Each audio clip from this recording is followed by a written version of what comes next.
I'm Maria Menounos, and you're tuned in to AfterBuzz TV, the ESPN of TV talk. Now, let the buzz begin.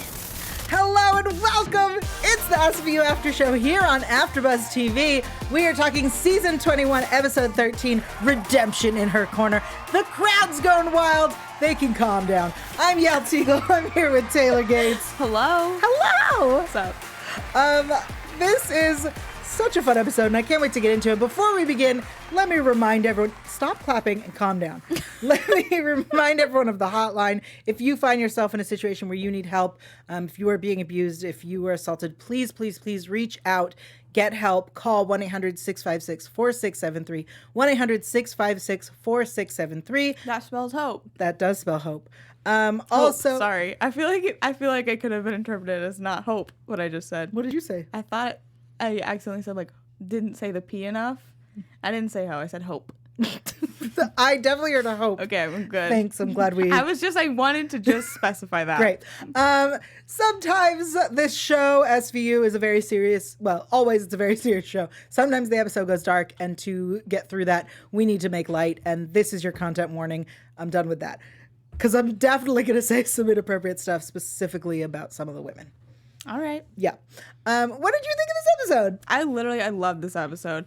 I feel like, listen, I'm not good at predicting. I'm not. I never know what's going to happen. And I did predict two major things that happened. What did you predict? I predicted that Romeo was, I knew he was a goner. Yeah. And then I also knew that it was going to be her father that abused her. Okay.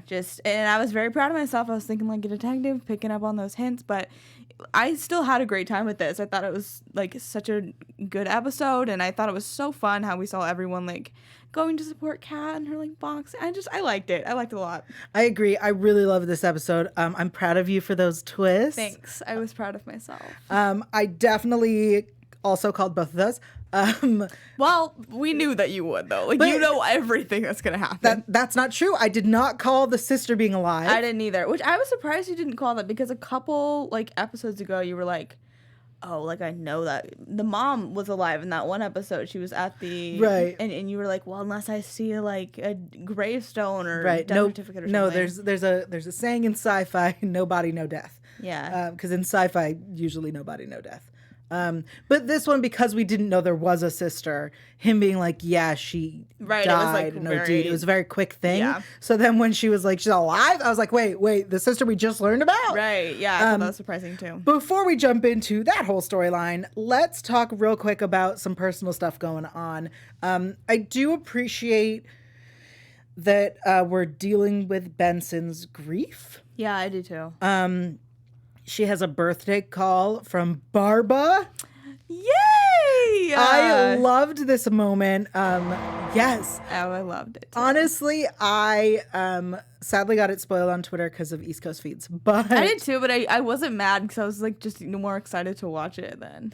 The thing is, I have said many a times that it doesn't make sense to me that her best friend and partner of 12 years would never be on the phone with her, has not met Noah. That seems odd. Yeah. So now showing us that her pretty good friend for a few years does Skype call and wants to be the first to wish her a happy birthday. So cute. But also, what happened to the most important man in her life for 12 years? Yeah, we are not good. Let's just not even go down. Okay, I'm just saying. I'm saying if you're. I agree with you. Thank you. But let's not even. Skype and anyway. I do think his beard. I think it suits him. I think it was definitely a play on words. Oh, hey, yeah. I thought it was good. I was oh, I like it. Yes. And I think it's just so funny that he was in Iowa for election. I was wow, we really, that was some real prediction, because this was definitely shot way before any of that. I was interesting. So good. So he's going to be back after the primary, and they're going to have dinner. I love it. I hope we see him again. I have to say, though, I wish that we would have seen someone else wish her a happy birthday. Yeah. It would have been nice. especially now that we've established she has one. Yeah, maybe Noah made her a card or something. Sure. Like that would have been, but like whatever. But also it's early. He's early, yeah. so maybe the next episode. It would just be nice because like we've seen other people be like, "Oh, happy birthday, happy retirement," whatever. Like, Right.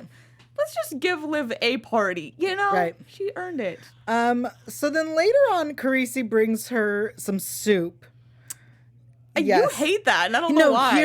Here's why. She's like, no, that's fine. And he goes, no, listen, it's my mother. It sounds like a threat. Yes, but I mean that makes sense though because his mother's like super Italian, like super probably proud of her cooking. Like I feel like she would be offended if she didn't take it and eat it. I didn't like it. I did. I was like, this feels in character. It felt like it would really have happened. Okay. All right, let's jump into the main plot. The main plot? The main plot. I said clot. You did. I'm but tired. That's not correct. I'm in pain. It's been a day. Thank you. Yep. All right, Kat has a boxing match. She does. Benson can't make it because she has an appointment, and then we're like suspicious, and then we're told to let it be. No. I'm guessing it's a therapy appointment. I am too, but like, this better come back into play. Otherwise, what a weird interaction. Yeah, and then Noah has rehearsal. Yes. So Kat goes to the boxing place to see Romeo. I love a name like Romeo. Yeah, I liked all the names. Yeah. His office is locked. Little Cami comes out as he's putting his pants back on. He claims he had to pop her shoulder back in and that he's not going to be in Kat's corner. Tells her where to punch.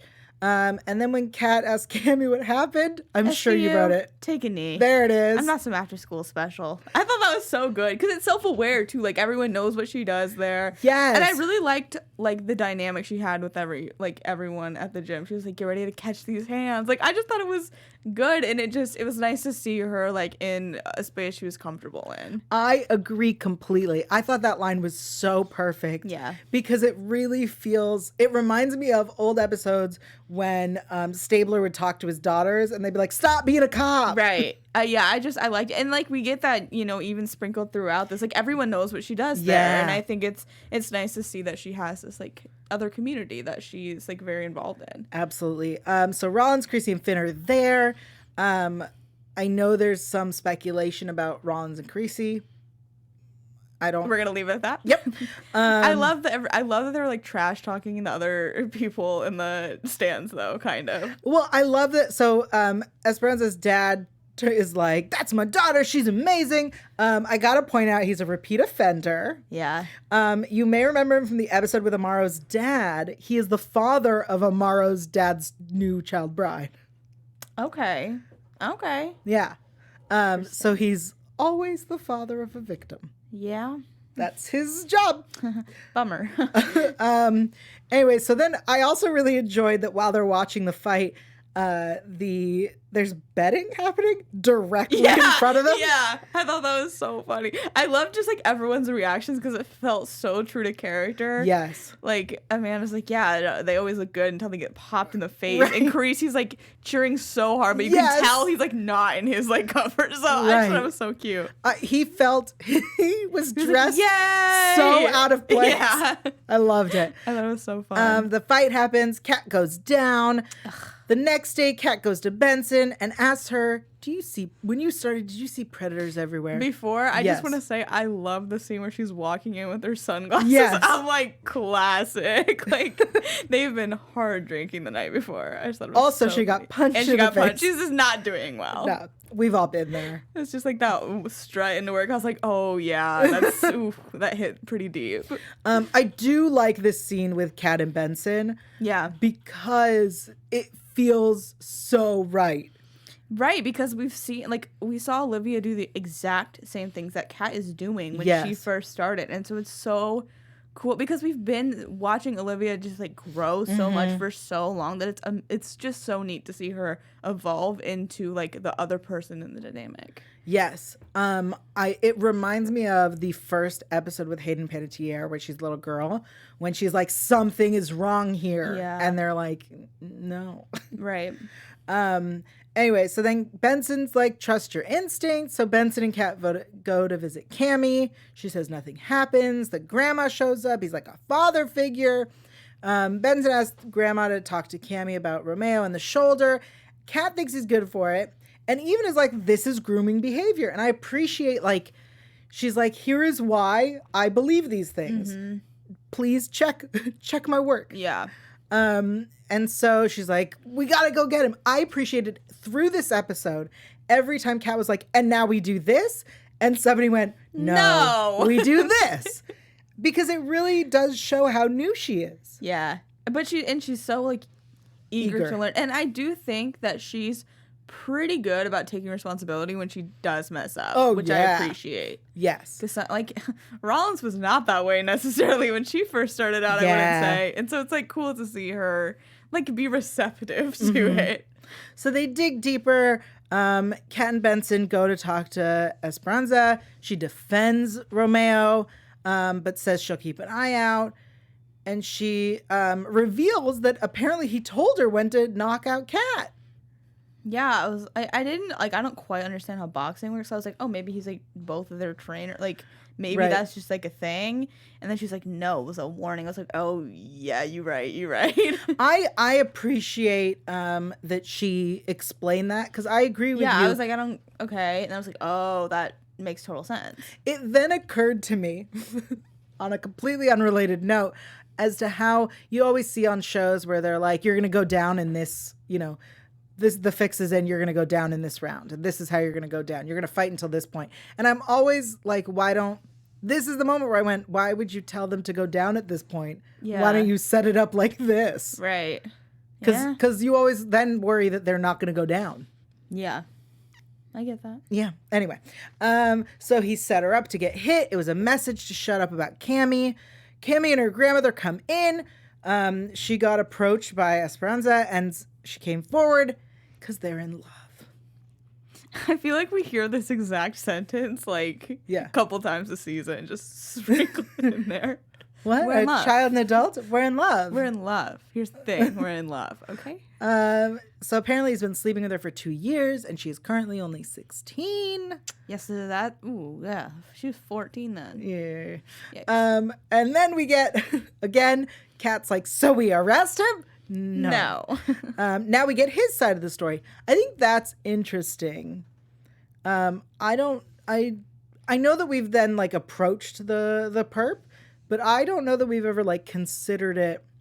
Like, now we got to hear what he says. Yeah, I thought that was kind of weird too. I was like, do you though? Like, maybe you do that in an interrogation room, like after you've arrested him. Also, like, I feel like that's what you tell him is like, she's saying this, but we want to hear your side. But like, because you don't actually mean it. Right, because it's not we want to hear your side. We know you've done this. Right. Defend yourself. Yeah, exactly. So Finn and Kat go to Romeo. They see him fighting. Oh, hold on. So sorry. My computer decided to start typing what I was saying. Oh, nice. Yeah. Thanks, Siri. Yeah, now where did I go? So sorry, everybody. All right, they go to see Romeo. They see him in Esperanza fighting. She hits him. He goes down. As soon as his head hit the thing, I went, he's dead. Yeah, I that's when I was kind of like, ooh, it's not going to just be a punch. Like, he's seasoned. He's in trouble. Romeo's denying the allegations in the ambulance. I do like the EMT who was like, my ambulance, it's over. I love that too. I wrote that down. I was like, what a queen. I get it. You're in her house now. Shut up. Yeah. So apparently Esperanza heard from Cami about everything they already know. Rollins asks if he touched her. She's like, nah. So her dad is there and wants to help. And tells Kat to tell her to get a lawyer. Kat interrupts and tells her to get a lawyer. No, he doesn't say get a lawyer. And that's the thing. He says, tell her to zip it. And so I was like, and then Kat's like, oh, he says tell her to zip it and she should get a lawyer. Oh, I didn't think he said anything about a lawyer. He said the word lawyer, yeah. Oh, for some reason 100%. Because that's when I was like, oh, like Kat's interpreting this wrong. No, like he 100% said get a lawyer. Oh, I literally blacked out then because I just thought he said zip it. And that's when I was like, ooh, like. He doesn't mean get a lawyer. He means shut up about whatever happened to you that I did. Interesting. That's when I was like, a red flag for me. Oh. Yeah, that's the moment. So anyway, Kat interrupts and says get a lawyer. And then Benson rightfully is like, excuse me. what the hell are you doing? Her face too, like I paused it to write a note, like right when Kat walked in, and it was so good because Olivia's face, her eyes were just like so wide. She was like, "What is going on right now?" Yeah. So Esperanza is like, my dad doesn't need to be here. Do I need a lawyer? And I appreciate that Rollins is like, if Romeo presses charges. Yeah. Because I was like, why does she need a lawyer? Oh, I thought that she would. Need a lawyer? Yeah, because she straight up punched him. Yeah, he's a pervert. Yes, but he could absolutely press charges. Ugh, America. I know, but it's true. I was like, yeah, she probably does need a lawyer. So Benson tells Kat to step back because she's too close. I do appreciate when Benson brings back things that her captain told her. Mm-hmm. I miss Cragen. Me too. Maybe he should just jump on Skype. Oh, man. From the Bahamas or something. If you're too close to a case, you're not helping the victim. So Romeo gets arraigned in the hospital and then dies. He's faking an injury to buy time. Girl, not exactly. He got punched in the face. He's dying. He dies. And then Carisi tells Kat, you didn't hear from me, but Esperanza's going to need a lawyer. Yeah. Hadid pops in for a minute. She does. Just to ruin things. It's her whole job. So, yeah. Your rape case just became a murder case. Intent or not, a man is dead. I love how they were like, here's the thing, like, this happens all the time in boxers. It probably wasn't her fault. And they were like, no, that cannot be it. Right. I think it was the moment that his head hit the ground. It definitely was. But I love how they were like, this happens all the time. Right, he's a boxer. It was not related whatsoever. Like, okay. All right. So Espe continues to deny that she was touched. Kat says, your father mentioned getting you a lawyer. She says, no, I don't want anything from him. This is the moment when I went, girl, Kat, put this together. Yeah.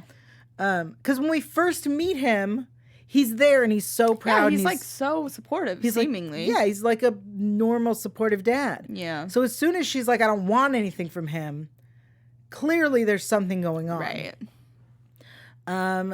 So then Kat's like, maybe other girls who were there saw or heard something that could help make it self-defense. I do appreciate how much our team is trying to protect this girl. Me and too. They don't know why. Yeah. So they go to find witnesses. Finn and Rollins talk to some girl who's talking about how she showed up angry. Something about getting too close. Romeo said she was jealous. Another girl says that Romeo never crossed the line with her either. Insists that Esme would never stir the pot like that. She would have had a reason. Mm-hmm.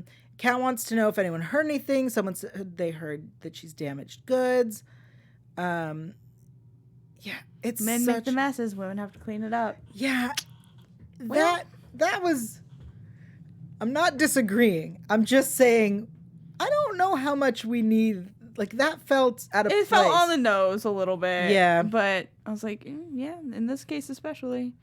Because, like, their gym's reputation is, like, ruined now. Right. Which, like, that's true. So Benson thinks Romeo was abusing her. Kat wonders if a jury would be sympathetic to her for defending Cami. Greasy points out you can't just kill somebody for how they treated somebody else. I mean, but what if you could?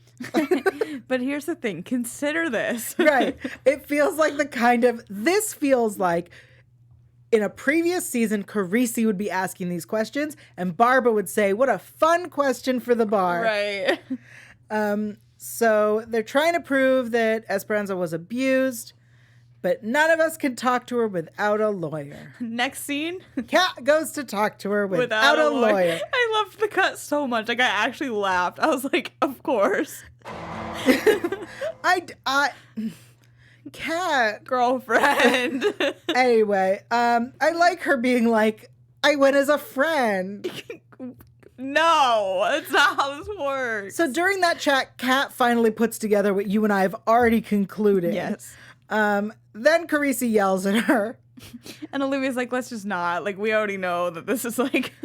I honestly hope that this tension between them is building towards a big fight, because if we recall, when Rollins was taken, Kat says to Carisi, I don't know, maybe she's in on it. Yeah.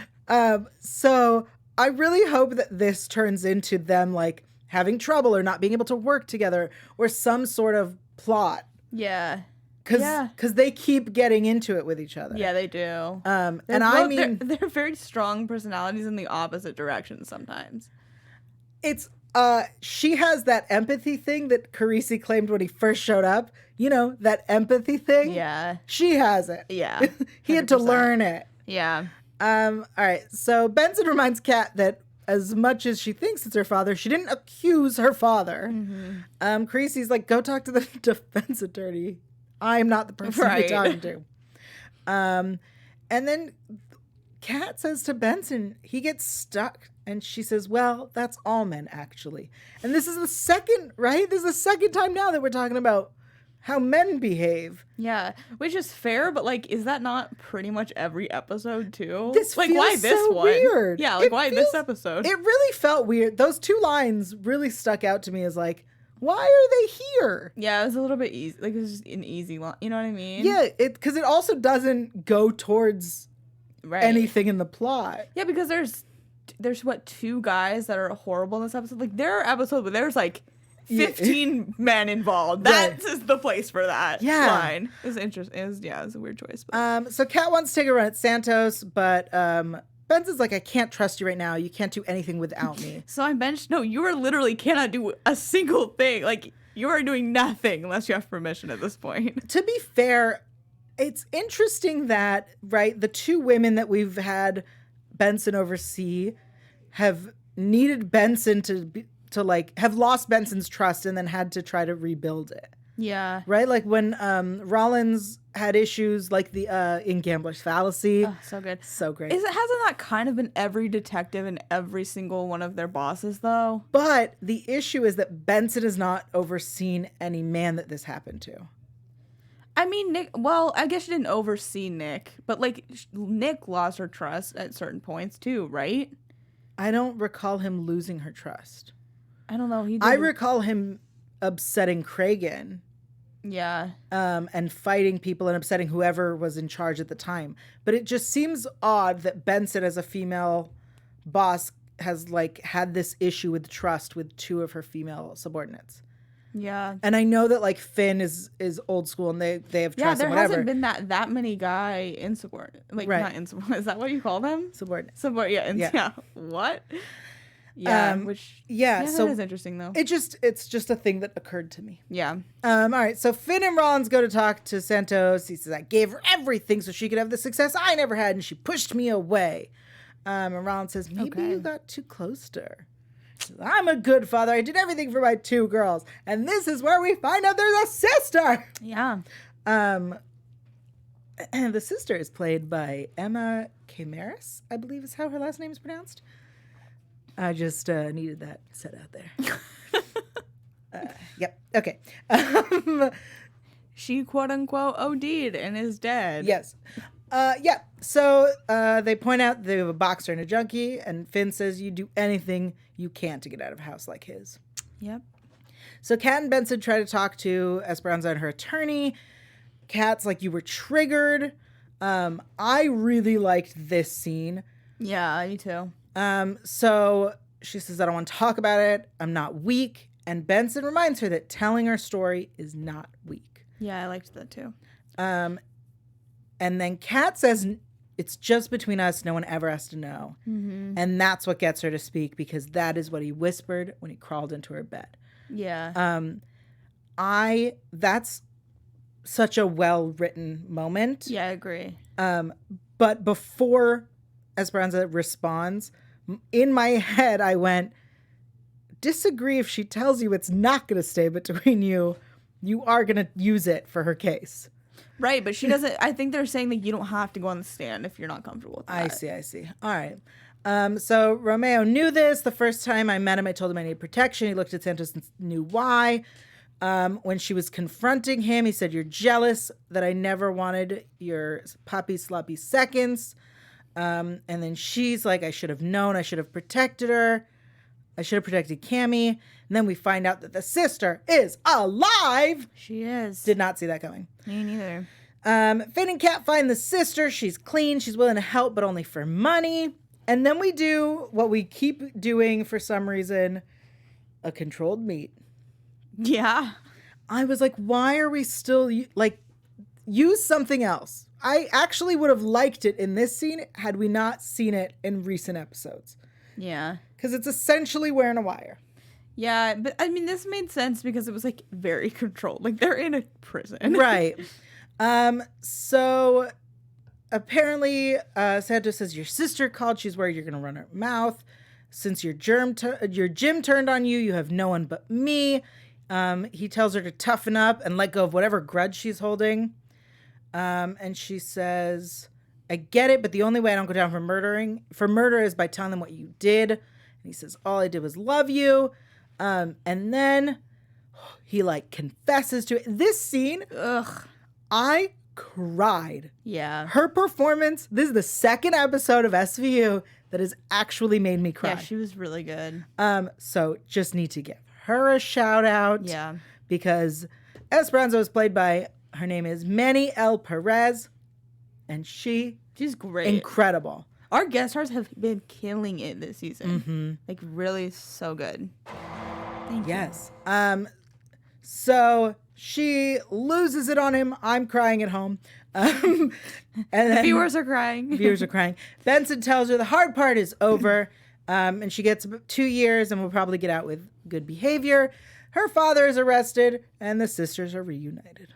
Pure. I love a good like family reunion at the end with like people who are estranged or like haven't seen each other. Like they've done that a lot, but it gets me every time, you know? I liked these sisters. Yes, they were great and they were beautiful, Yael. I just need them to know that I'm available.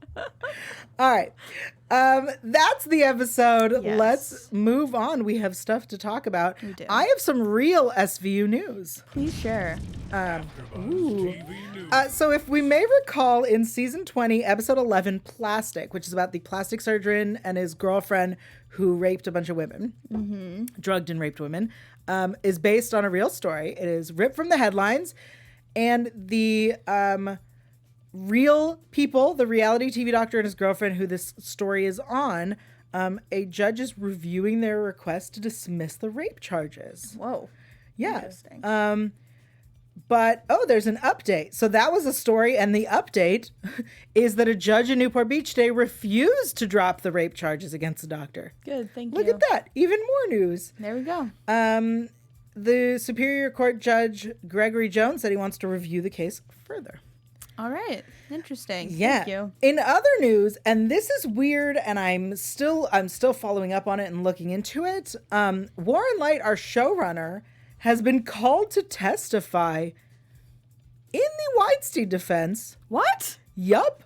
What? So the headline is one of Harvey Weinstein's defense witnesses in his trial wrote an SVU episode about him. So Warren Leight is being called to try to defend Weinstein. He's the one who wrote, I'm going to make you a star. What?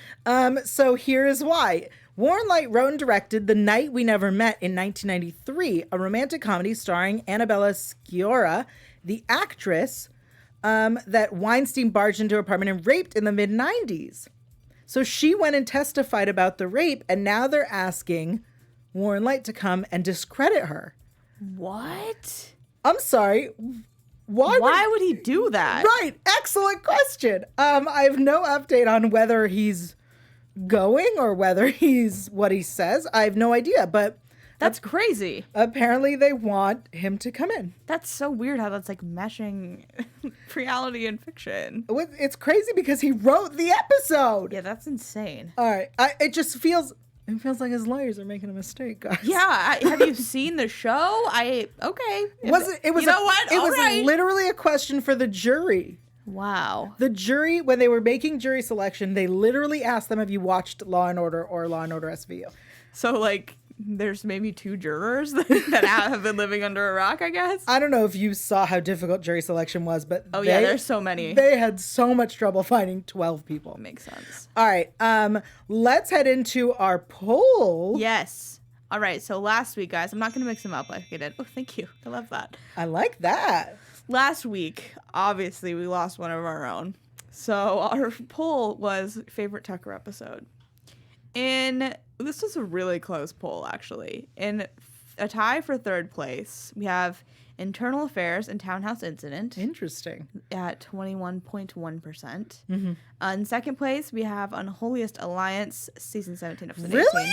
And The Longest Night of Rain won. This is the first poll I've been incorrect on. I thought it was going to be one of the other ones. I'm shocked that you guys loved that episode so much, but All right. that's fine. Cool. You, whatever floats your boat.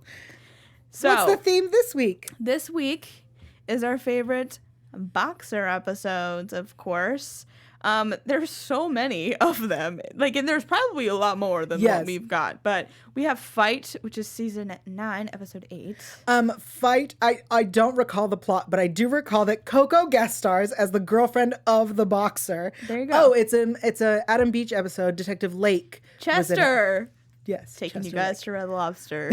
Not that episode, but it is a Chester Lake episode. What I immediately think of every time I hear his name. So funny.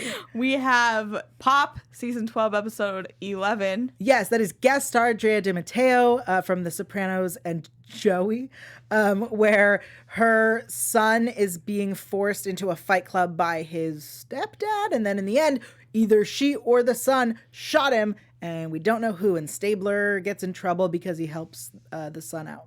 Yeah, I like this. Fun fact, this is one of the first episodes I watched live. Aw. Yeah, cute. You make me feel old. Intent, season 19, episode 8. Intent is such a great episode. It's the episode with the girl who double catfishes the monster, who's played by that guy from Reba.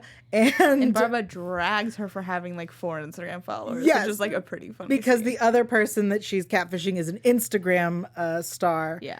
And they go on a date, and then he rapes her. And the girl's username is Blimpy something. Dude, that episode is crazy.